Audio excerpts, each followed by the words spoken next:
This is the Ridgehunteroutdoors podcast.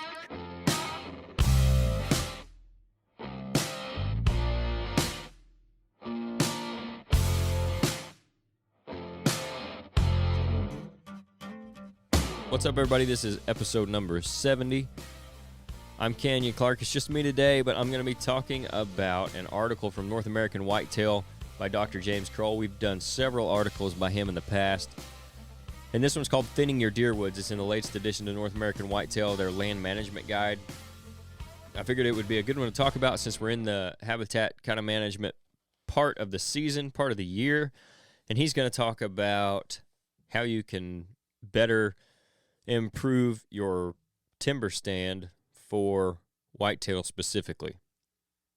And we talk about that a lot when it comes to providing forage for deer, natural browse, cover, taking pressure off of food plots, giving them a place to bed, all that kind of stuff. And he's going to get into a little bit of that here. He actually goes into a lot of detail in the second half of the article about different calculations you can do to determine where your timber stand is at and how much you need to take out based on those equations. I'm not going to get into all that. If you guys want to, get North American Whitetail and check that out. It's really good stuff. Like I said, I'm going to stay on the first part of this article, and we'll talk about some things that really we talk about quite a bit in the past on other podcasts. We talk about it with clients a lot of times. So I think it's a really good article, and we'll just jump into it here. He starts off by saying the goal of each individual in a species is to have its offspring survive long enough to mature and reproduce themselves, thereby perpetuating the species. So there's two categories they put wildlife into when it comes to doing that, and that's the R strategist and K strategist. He says the R strategists put a lot of effort and resources into producing many offspring that are simply dumped into the environment so that enough survive to the next generation. A good example of that would be the Atlantic salmon. He says they basically swim upstream to their breeding place, and then they dump all their eggs, and then they die. So really they're just throwing as many out there as possible and playing the numbers game and hoping that enough of them make it. Contrary to that is the K strategists that put a lot of effort into assuring their offspring survive into the next generation. The R strategists are influenced primarily by their physical environment, while the K strategists by the quality of their habitat. Now, as you might have already guessed, the whitetail deer is an excellent example of a K strategist. He says, in most cases, a doe produces 2 fawns each year, spends up to 4 months nursing them and another 6 to 8 months providing parental supervision. She seldom makes it through this time with both fawns, but her goal is to bring at least one to reproductive age. So as you probably know, most does, when they hit the peak of their breeding, for however many years that's going to span, they're going to have 2 fawns. And as he says, their goal is to get both of them to the reproductive age, but at least one of them. So they're going to spend a lot more time than just those salmon that lay all their eggs and then die, hoping enough of them make it. They've only got these 2 chances. Their number one goal is to keep the species going, which means they have to keep those fawns alive as long as possible. That's also why you will see, say there's 2 fawns and the doe gets hit by a car, other doe groups will take those fawns in and try to raise them a lot of times up to that year-old age, year and a half, where they can start reproducing themselves. So you see that a lot of times. That's kind of what he's talking about there, being the K strategist that whitetails are. And he says, being large herbivores, white-tailed deer are regulated by the quality of forage available throughout the year. A whitetail's world lies from the ground level to 4.5 feet above, what I refer to as the deer zone. And we talk a lot about that, especially when it comes to timber, because sometimes guys will think they've got good cover for whitetails because they have big timber, when in reality, from 5 feet and below, there's nothing there. They've got this great big canopy. There's no sunlight getting to the ground. There's a lot of trees in there, but there's no cover actually on the deer's level. So you got to think from 5 foot and below when you're talking about screening, when you're talking about cover for deer, thermal cover, forage. If they can't reach it, it doesn't do them a lot of good. So you got to think about that, what he calls the deer zone. He goes on and he says, everything a deer needs nutritionally has to lie within the deer zone or fall into it. Acorns would be a good example of that. And it is the place where the majority of deer habitat management must occur. So if you think about it, when we do our hinge cutting, what are we trying to do? Well, maybe we're trying to create bedding, but we're bringing that down. The reason you would hinge cut it is to try to keep browse on there and bring it down to the deer's level. When you're planting food plots, obviously that's at the deer's level. When you're doing screening, you're needing something that's going to get up to that 4.5, 5 foot range at the very least. You don't really need much higher than that. That's going to provide screening because that the deer can't see over. Like he says there, everything must take place in the deer zone when it comes to habitat management. And he goes on and he says, forage is the mainstay in the deer diet, and it is safe to say the three primary determiners of forage production are soil, minerals, moisture, and sunlight. So when it comes to producing natural forage for deer and even, food plots and stuff, soil, minerals, moisture, and sunlight. So let's take food plots, for example, real quick. We talk all the time about doing soil samples to make sure your soil minerals are correct and all your levels are right. Moisture, every time we put in a food plot, man, I hope it rains. We tell guys that plant seed, as long as you get the rain, you should be in good shape as long as you've got your soil test right? And then the other thing is sunlight. So you can't plant it in the middle of the woods where it's not getting any sunlight. You can't plant it somewhere where it's not going to get the adequate moisture, and you can't just throw it out somewhere where you don't have the proper soil minerals, and that's no different for natural browse. It has to have all those three things in order to grow. And as you might have guessed, sunlight is the easiest of these three to manipulate, especially when you're talking about timber stand improvement, natural forage. Obviously, in a food plot situation, you can manipulate soil minerals as well as the sunlight. It's going to be hard to manipulate moisture unless you have water tanks and pumps and ways to get water on it. But those two are similarly easy to manipulate. But when it comes to the timber, it's going to be a lot harder to get fertilizer back in there, that sort of thing. Obviously, again, even back in there, you can't make it rain. So sunlight is the easiest of the three that he talks about to manipulate. He goes on, he says, the only way to assure sustainable forage in the deer zone is to implement strategies that either maximize or optimize the amount of light reaching the deer zone. So you can either get the absolute most sunlight to the ground as possible, or you can optimize what sunlight you have getting there in the first place. So let's say you have a small clearing and you don't want to just get rid of all your trees, so you optimize that clearing by taking out 2 or 3 on the edges that are creating even more canopy, and that allows more sunlight to the ground. That would be an optimizing situation as opposed to the maximizing, which is where, let's say you're going to go into a stand of timber and just cut down as many trees as you can stand. That would be maximizing the sunlight that's reaching the ground.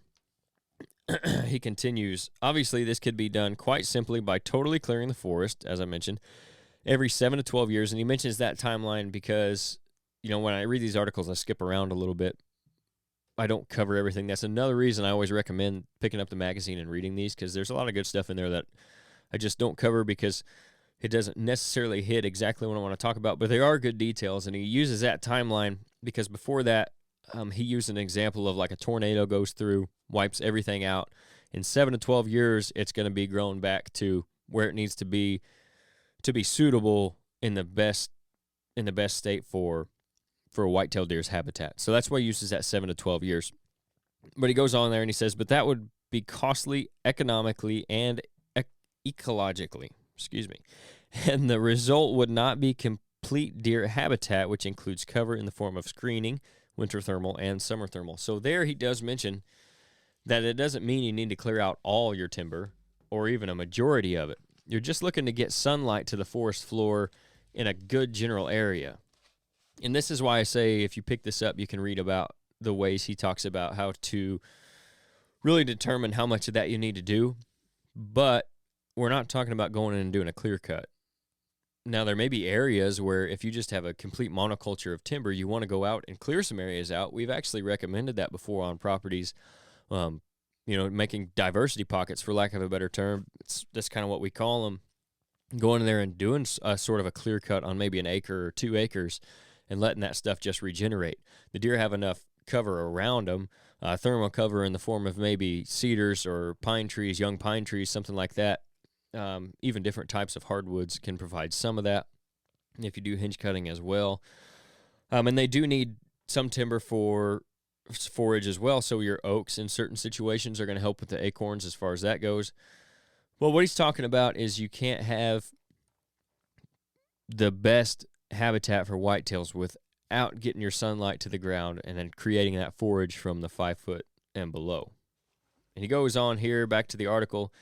He says, I tell my students there are only two conditions they will encounter when developing habitat for whitetails: places with existing forests and those without forest. In the first case, you will have to manage the existing density and composition of the stand of trees, and in the second, you will have to establish a new forest, then do the same thing.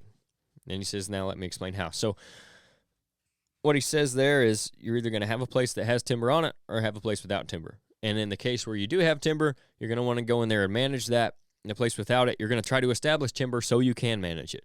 So that's something, we did a podcast early on, I think it might have been in the 20s, where we talked about if we were buying a property, what we would look for and certain things like that. And I think one of the questions that was brought up was, would you rather have, let's say, 80 acres of just CRP or 80 acres of timber? And based on what he's saying there, if you do that 80 acres of CRP, okay, it depends on what's around it, but let's just say it's just standalone that 80 acres, so we'll not take into consideration what would be around it. If you take the CRP, you're going to spend time trying to develop some sort of timber stand on that property for structure, all the other things we talked about, cover, thermal cover, forage, all that kind of stuff. When you already have that timber, then you can worry about managing it. And it's really hard to, you can't grow an 80-year-old stand of timber in 2 years, but you can thin one out and start to bring up some more natural forage, natural browse based on the sunlight hitting the ground and some other stuff you might be doing, and put some food plots in it in a couple years. So that's why, like, in my opinion, if I was just given those two options and they were standalone, I would take the timber, because I can do a lot more with that timber in a shorter period of time and see a bigger impact than I can with that CRP. Now, that's not to say that's bad either, because there's a lot of things you can do with that, but you're always going to want some timber on the property, especially like in that standalone case. Now, maybe if it's not standalone, it's 80 acres of CRP next to 200 acres of timber that the neighbor owns. Okay, maybe you're going to have trouble keeping the deer on you all the time, but you have options as far as planting cedars for some cover and some bedding, different types of grasses in there, going out making some diversity pockets even within that CRP, doing food plots, all that other kinds of stuff. But again, you can't make an 80-year-old forest in 2 years, but you can sure take an 80-year-old forest and make it a lot better for deer in 2 years as far as the forage value goes. So he goes on back to the article here. He says, in general, trees must be removed as part of the process. So that's a hang up for a lot of people right there, is they think deer just like trees. I want a forest. I want to hunt in the forest, and that's great. But when it comes to maximizing the potential of your property, you're going to have to remove some trees if this is what you're needing to do. Like, that's just part of the process. And that might include some trees that you don't want to cut down. I talked about it before. That might include some oak trees. If you have tons of oak trees all over your property, it's not going to hurt you to take some of them out. That is a huge hang-up for whitetail deer hunters when it comes to improving their habitat. If you've got 20-acre stand of oaks, but nothing on the ground, 5 feet and below, like we talked about, you're not doing yourself a lot of favors. Sure, they may come in there and eat some of those acorns, especially on a really good acorn crop year. But again, like we've said, I don't know how many times, you can't manage deer based on acorns because you can't consistently produce them. That's a lot up to Mother Nature. So maybe every 2 years, every 3 years, you get a good stand of acorn or a good acorn crop. Then on those other 2 years or every other year, you're just out of luck because that's all you were banking on. So you might have to cut some oak trees out. And it doesn't necessarily mean it has to be all oaks. It could be you just have a good majority of oaks in there. Maybe you have to take some out. I would rather have a handful of oak trees and all that natural browse and undergrowth on the forest floor than 30 oak trees and nothing down below, just wide open. So that's a big one for me, and that's why I added that in there, is because that's where a lot of guys get hung up. They just don't want to cut down trees at all. And I'm not saying, again, you have to go in and cut them all down, and especially in certain situations, you can be picky about which ones you do cut down. There are trees that provide nothing to deer. A lot of times hickories don't provide much to deer at all. Okay, so that's something you might look at taking down. Walnut trees kind of the same way. And then if you're looking for timber value as well, if you got big enough trees that you want to try to get some money out of, obviously they're looking at walnut trees being one of the most expensive trees that you can get rid of. So that's something to take into consideration as well. But he goes on here, back to the article. Whether planted artificially by foresters or regenerated naturally after a disturbance, there always will be more trees than needed. So that goes to that same point. You're always going to have in a forest more than you need for deer if it's a mature stand of woods. He goes on and he says he's worked with some of the best wildlife researchers on the planet. And he says, we've learned that the perfect deer woods could be described in two ways. The first was species and density of trees expressed as trees per acre, and the second was using a forestry term called basal area. That goes into those equations that I was talking about, so I just want to throw that in there in case you wanted to look it up. BASAL area is what he's talking about when he goes into all of his equations and the mathematics of it, and there's some pretty cool stuff that they can do with what they call a 10-factor prism. So if you guys are interested in that, you can go look that up. But hopefully that helps you gain, even just that much of the article, helps you gain some perspective on what you're going to have to do, especially if you have a mature stand of timber, to make it better for deer. Just because there's a lot of trees there doesn't necessarily mean the deer are going to want to hang out there. They might use it to move through, but they're not going to want to hang out there a lot because there's no cover, there's no browse for them. And then it makes them even less predictable, too. If you take big timber, like we're going to talk to Steve Shirk this Thursday for next week's episode, and we'll talk about some big timber hunting, I'm sure, because he does a lot of that. He'll speak to it. There are places you can look that are going to be natural funnels for deer even within the timber. And where he's at, there's a lot more of that because he's got different elevation than what we have and greater differences in elevation. If you're just taking a flat 60 acres of timber around here, or 40 acres, it's going to be really hard to determine where those deer are going to move throughout it, especially mature stand with nothing on the forest floor. If you can go and take some of that timber out, strategically create these diversity pockets, bring up this natural browse, more sunlight to the ground, even adding food plots, things like that, doing some hinge cutting, you can funnel those deer where you want them to move, and they will become more predictable naturally, even if you go in and do some of this stuff. So it makes it easier hunting. And that's kind of always the underlying thing. And I talked about on the last Full Draw Friday, is everything you do, think about it in terms of making the deer easier to hunt as well. Obviously, you want to improve the habitat for them so you have a healthier herd. You're producing more antler growth. You're producing healthier does. More fawns are living. All that stuff's great, but if you're in it to hunt and harvest mature deer, it doesn't do you a lot of good if you still can't hunt it. So always keep that in the back of your mind too, especially when you're doing this timber stand improvement or anything like we talked about in the article today.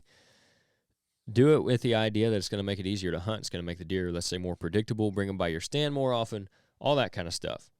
So always keep that in the back of your mind when you're doing habitat improvement. And I think that's really important this time of year because that's what we're getting into, planting food plots, whether it is TSI, where you're doing burns, whether you're planting structure, putting in trees, oaks, cedars, whatever it may be. Always have that in mind of how is this making it easier to hunt these deer. And I think you'll see a lot of benefit from that, just having that mindset when it goes to it. So that's all I have for this week on that, guys. Before we get out of here, though, if you are looking for your own piece of ground to do this stuff on, to manage and hunt, maybe you got the money saved up, or even just looking for something in the future, and you're kind of getting started in the process, you need to talk to Rodney Hawkins. And he's actually going to be on the podcast not next week, but the week after. I believe Rodney will be on, and we'll talk to him about some of this land ownership and how to get into it, what he does at RHO Outdoors and Midwest Farm and Land. But he actually grew up hunting and fishing in Southern Illinois, so he's now putting that love for the outdoors into selling recreational properties with Midwest Farm and Land. And if you guys don't know a lot about them, they're not really your average real estate company. Last year alone, they sold over $85 million worth of ground. They've got agents like Rodney all over Illinois, and they're truly a local company with a national reach. So for more info on them, you can contact Rodney at 618-925-3153, and he'll get you taken care of. Whether you're wanting more info on what's available, maybe you're just wanting to talk to him about what you're looking for, or about what you need to do to get started in the process of owning land, give him a call. And like I said, he's also got RG Outdoors that he recently opened. They currently carry hard and soft-sided blinds and blind chairs, all from Radix Blinds, in addition to an all-natural scent elimination product called Camo Dust, which you can get more info on at camodust.com. As for the blinds, Nate spent a lot of time in one of the soft-sided ones this year. He thought it was great. I was in there with him a couple times. I thought it was great, too. It's an awesome alternative to some of the more expensive hard-sided blinds, so check that out. If you're interested in anything they have to offer, you can send them a message to their Facebook page, RG Outdoors. Email them at rgoutdoors@yahoo.com, or again, you can call Rodney directly at 618-925-3153. And also, don't forget about Grandpa Ray Outdoors. So we're getting into really close to planting season. If you're planting stuff in the spring, even if you're just prepping for the fall and you want to go ahead and get your seed, check out Grandpa Ray Outdoors. They specialize in providing the best nutrition for whitetail deer on your property, starting with the soil. They've got a full line of high-quality food plot seed and plant foods. They were started in 2015, but John up there has been in the seed and nutrition business since 1991. So with over 14 different food plot blends to choose from, you're not going to have any trouble finding what you're looking for, whether it be fall, spring blends, corn and beans, switchgrass, liquid fertilizer, soil test kits, you name it. When it comes to food plots, they've got it. They're not just about selling those products, though. They're going to answer any questions you have about what blends would be best for your specific property. That way you can achieve the best results possible. Like us, John and his team don't believe in a cookie-cutter approach to wildlife nutrition. They're going to treat you and your situation individually. So whether you're in Michigan or Georgia or Tennessee, anywhere in between, they're not going to tell all three of those guys or everybody the same thing. If you have questions specifically about what would be best for your property, they're going to treat that separately. They have different blends that'll work better in different climates, different soil types, all that kind of stuff, and they'll be happy to tell you about that. We've used their seed blends on client properties in the past and on our own properties, and we continue to use them.